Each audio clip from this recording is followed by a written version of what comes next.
You're listening to the Telltale Podcast. Don't forget to check me out on all social media, on Patreon, on Teespring, and on Etsy. All links can be found on my website, telltaleatheist.com, or in the podcast's description.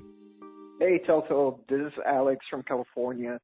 I just wanted to ask you, what are your thoughts on Pastafarianism?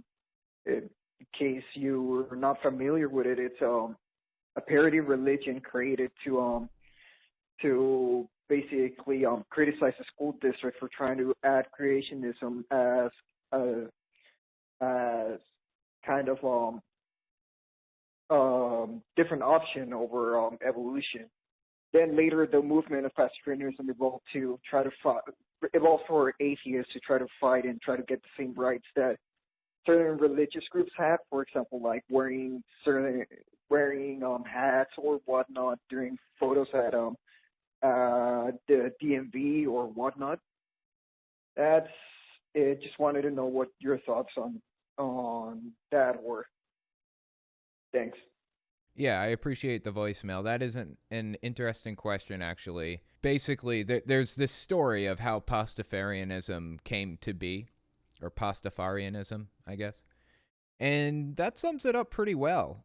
Pretty much it was created by somebody who felt like they were trying to, quote unquote, teach the controversy with creationism and evolution and all that other stuff. So they created the Pastafarian movement, and it has gotten some level of traction legally because, it's considered a religion. So they get the protections that a religion would get.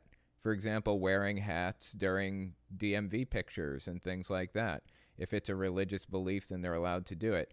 Now, obviously, I'm pretty confident that most people who are Pastafarian, it's a mock religion. Like, it's pretend, and everybody knows it is, and it was created that way in the first place. So I don't think that there are actually any legitimate religious beliefs behind it.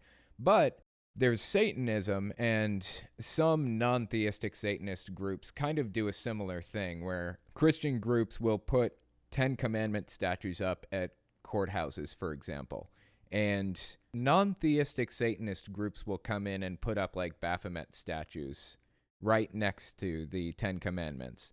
The courthouse or the government can force the Satanists to take that statue down. But if they do, they have to force the Christians to take down the 10 Commandments statue also.